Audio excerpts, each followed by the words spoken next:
There are women people are afraid to disrespect, not because they're aggressive, not because they have power or money, but because something about them, the way they carry themselves, the way they respond, the way they stay silent, signals "I know my worth, and you know it too." They don't ask for respect, they receive it. And for a long time I wondered, is it something you're born with? Is it personality? Is it luck or good self-esteem? No, it's a very specific set of social skills that can be learned. But nobody teaches them, not in school, not at university, not even our mothers explain it to us directly. So today I will, not vaguely, not theoretically, but the way it actually works, with psychology examples and truths that might make you a little bit uncomfortable because you will recognize yourself in them. This is a social handbook you never received, but deserve.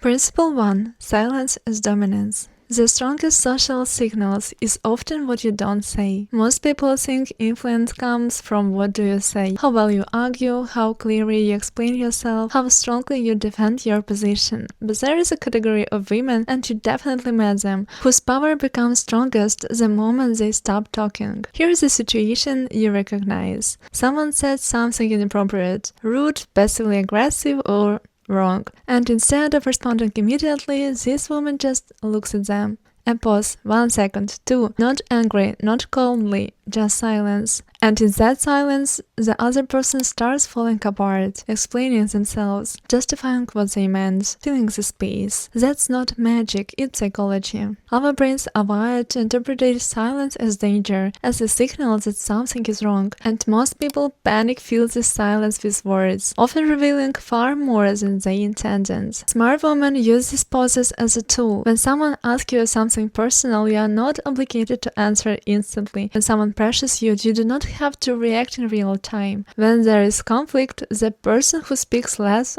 often holds more control. Silence is not the absence of a response, it is a response. And it's one that cannot easily be argued with. Practice this week. Next time someone says something that triggers you, pause, not for an hour, first 3 seconds, breathe, then speak. You will notice the difference immediately. Principle 2. The mirror effect.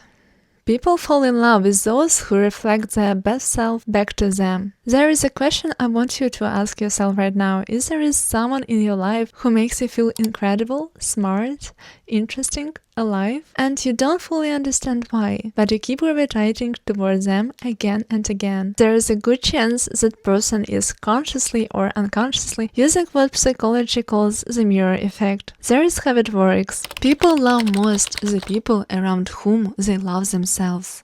Not the most interesting people, not the smartest people, but the people who know how to reflect your own value back to you. When someone remembers the details you mentioned 3 weeks ago, you feel important. When someone genuinely laughs at your joke instead of politely smiling, you feel witty. When someone asks for your opinion and actually listens, you feel wise. And you associate those feelings with that person. You think they are special, when really, they simply allowed you to see yourself in your best light. Practically, that looks like, instead of thinking, what should I tell them about myself? Ask, what's valuable in this person that I can notice and say out loud? Instead of leaving a conversation thinking, I performed well, leave thinking, she walked away feeling better than when she arrived. That's social magic, and it's available to everyone. Principle 3. Control the narrative. You are always either telling your story or someone else is telling it for you. This is a principle that personally cost me the most before I learned it. Most people think reputation is something that happens to you, something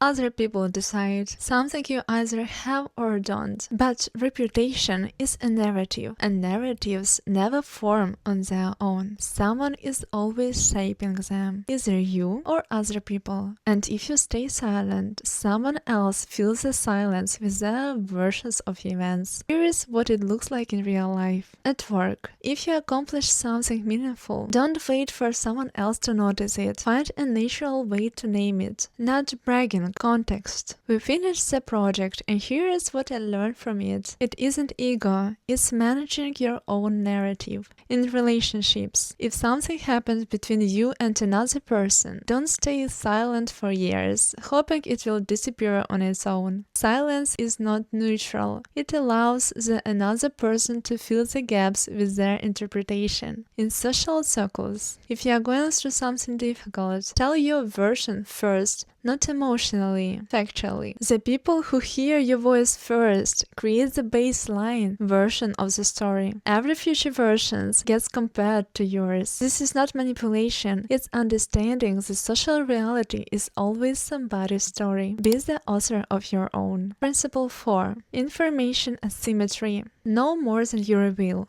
Always. Always. There is an old saying in poker, if you can't tell who is the biggest player at the table is, it's probably you. Social dynamics works the same way. Most people reveal their cards too early. They talk about plans before those plans exist. They share insecurities with people who haven't earned access to them. They show exactly how much something affects them, emotionally, financially, personally. And by doing that, they give away leverage. A smart woman follows the principle of asymmetry. She knows more about you than you know about her. Not because she's wise, but because she listens, observes, and doesn't rush to speak first. Here are the rules. Rule 1. Don't announce goals, announce results. Don't say, I'm thinking about starting the business. Say, I launched it. Don't say, I'm trying to lose weight. Just show up different. Intentions without results become material for other people's doubts and commentary. Rule 2.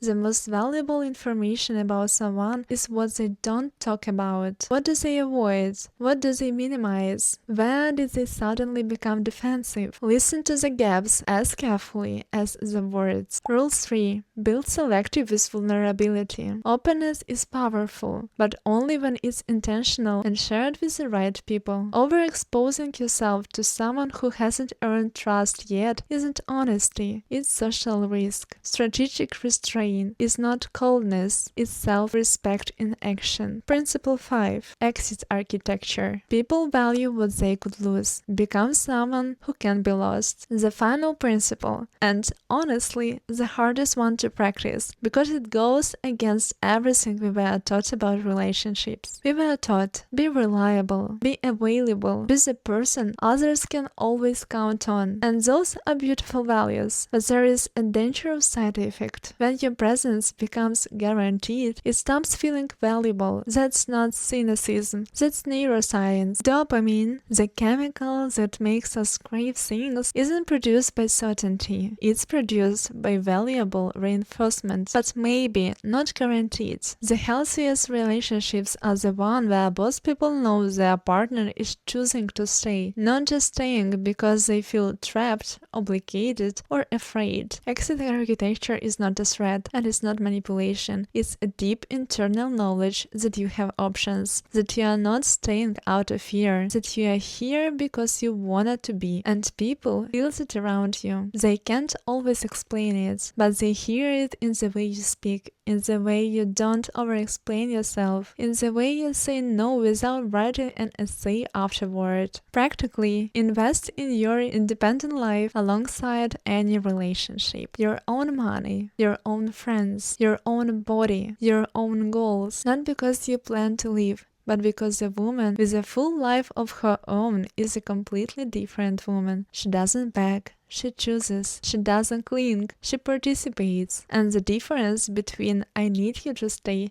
and I want you to stay is the difference between two completely different women. Same sentence, completely different energy. Become the woman who wants, not the woman who needs. I want to end with one observation. All 5 principles we talked about today, silence, mirrors, narrative, information, exit, are really about one one thing: knowing yourself well enough to stop reacting and start responding, not from fear or lack or the need to approval, but from a place of I know who I am and I choose how I move through the world. That's emotional intelligence in a real form. Not softness, not manipulation, clarity. If you want more conversations like this, you know what to do.